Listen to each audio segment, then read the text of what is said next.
Déjà aux premiers âges de l'histoire, les peuples méditerranéens vantaient la fécondité de la terre tunisienne. Mais c'est Rome qui devait lui donner ce nom de grenier qu'elle a depuis conservé à travers les avatars et les bouleversements. La Tunisie, aujourd'hui comme hier, avec la variété et l'abondance de ses productions, la Tunisie est avant tout un royaume agricole. Quand, sous le soleil de juin, la pointe des épis marque l'heure de la récolte, on peut voir encore dans certaines régions les fellahs reproduire sans changement les gestes de la moisson telle qu'elle apparaît dans les bas-reliefs égyptiens sur la paroi des temples et des tombeaux. Méthodes archaïques qui se poursuivent, identiques à celles des plus lointains autrefois, mais dont le rendement est naturellement très faible.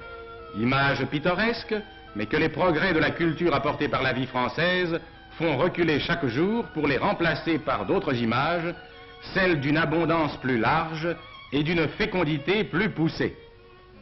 Car ces terres que Pline qualifiait de champs inépuisables ont déjà parfois trouvé leur vérité. Dans les plaines que traverse la Medjerda, les méthodes de culture s'apparentent davantage à celles du Canada ou des États-Unis qu'à celles de l'Ancien Monde. Là, d'immenses espaces s'offrent comme des océans jaunes au passage des plus modernes moissonneuses. L'introduction en Tunisie en 1910 par un colon français de la méthode dite culture sèche a permis d'accroître en effet le rendement des terres à céréales à un tel point que vers 1935, la Tunisie qui jusqu'alors importait son blé était devenue exportatrice. Certes, la culture des céréales a énormément souffert ces dernières années, à la fois de la sécheresse et du manque d'engrais.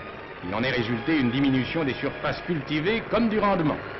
Il n'en reste pas moins que l'extension du système des coopératives agricoles, qui ont donné naissance à ces doxylos de la Manouba, les plus modernes au monde, ne soit demain le point de départ d'une élévation considérable et des surfaces emblavées et du taux de production.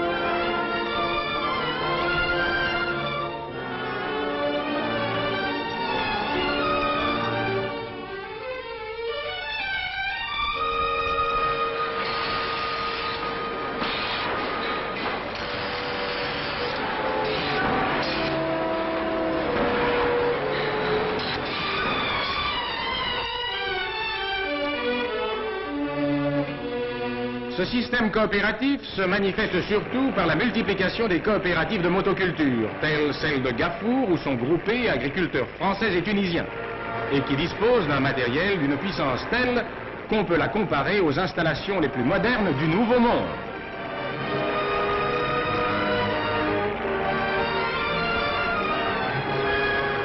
Ce que l'Antiquité disait des blés tunisiens, elle le disait également des vignobles. Carthage, nous racontent les historiens, trônait sur toute l'Afrique dans l'abondance de ses moissons et de ses vendanges.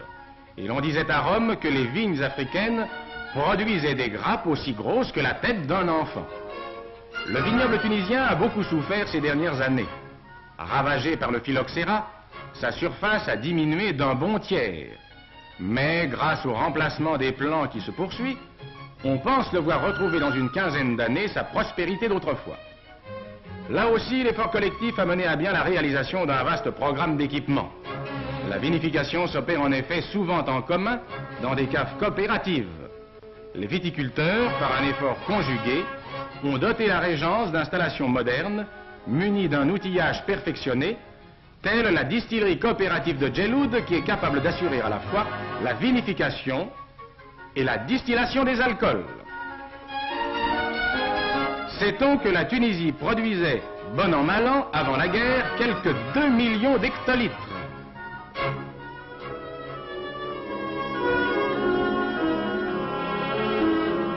À ces deux richesses principales, le blé et le vin, s'en ajoute une troisième, l'huile. Les plantations d'oliviers qui se développèrent sous l'impulsion des premiers colons romains furent reconstituées sous la dynastie husseinite vers 1780. La venue des Français devait assurer à l'oléiculture son essor définitif. Aujourd'hui, le nombre des oliviers qui était de 8 millions en 1880 est passé à 22 millions. Les doigts armés de cornes de mouton, les cueilleurs peignent à la bonne saison les branches de l'olivier pour les dépouiller de leur charge parfumée. Méthode ancestrale, usitée déjà au temps où, selon les auteurs arabes, on pouvait de Tripoli à Tanger cheminer à l'ombre ininterrompue des oliviers.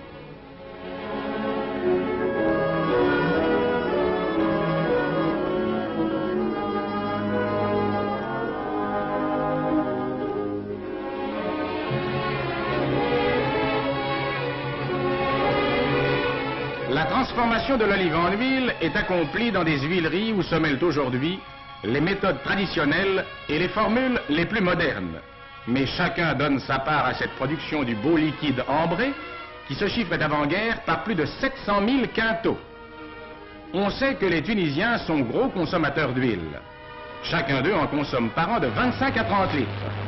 En dépit de cette consommation considérable, la Régence pouvait naguère exporter plus de 25 000 tonnes du précieux liquide. Les méfaits de la sécheresse et les déficiences nées de la guerre ont amené une sérieuse baisse de la production. Mais le passé de l'oléiculture tunisienne reste le garant de l'avenir. Demain, l'olive et l'huile feront à nouveau la richesse de la terre tunisienne.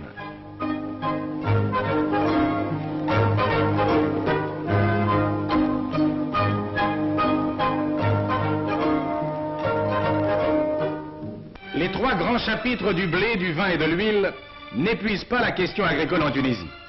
Ce pays est aussi la terre bénie de l'alpha qui y croît naturellement sur les déserts des plateaux.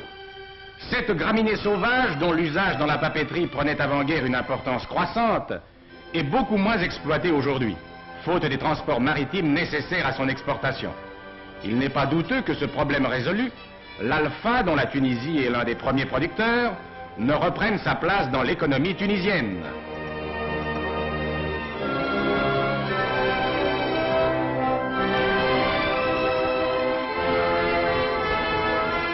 En regard de cette culture naturelle, il convient de placer l'énorme effort de plantation qui a amené l'établissement de ces magnifiques vergers qui comptent maintenant quelque 1 500 000 pieds. Orangers, citronniers, mandariniers de toutes sortes et de toutes races croissent à l'envi, chargés à la récolte de fruits teintés de tous les ors.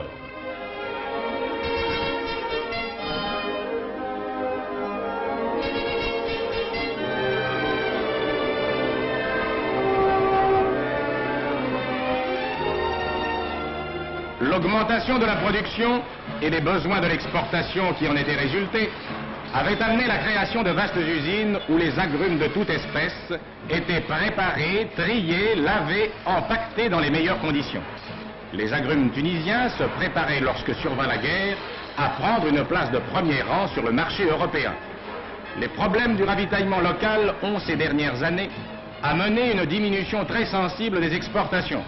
Nul doute en tout cas que, d'autres temps venus, la Tunisie ne trouve dans les produits de ses vergers une large source de prospérité.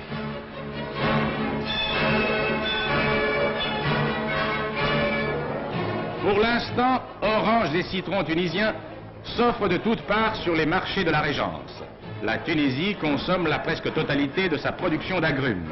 Mais en mangeant ces oranges, elle espère que reviendra bientôt le temps où partaient de ses ports des navires pleins de ces pommes d'or des Hespérides.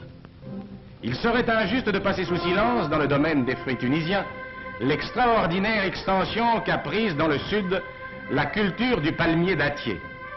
De 38 à 46, le nombre de ces beaux arbres est passé de 2 600 000 à plus de 3 millions.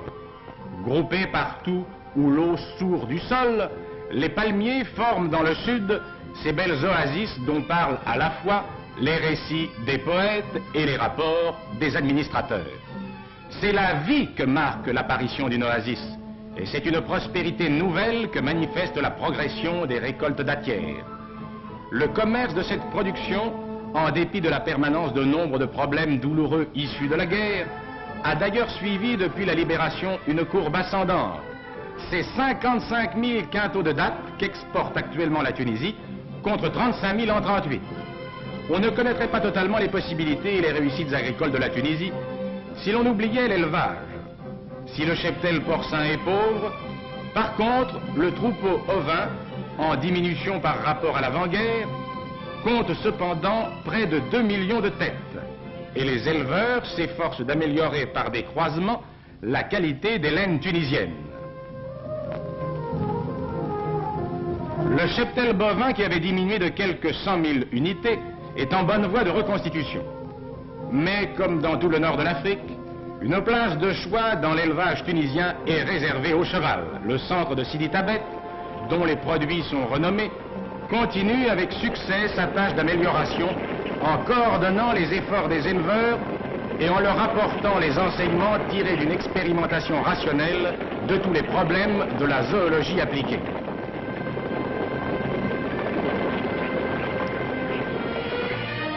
C'est ainsi que dans tous les domaines agricoles qui lui étaient donnés, la Tunisie a marqué sa volonté de vivre.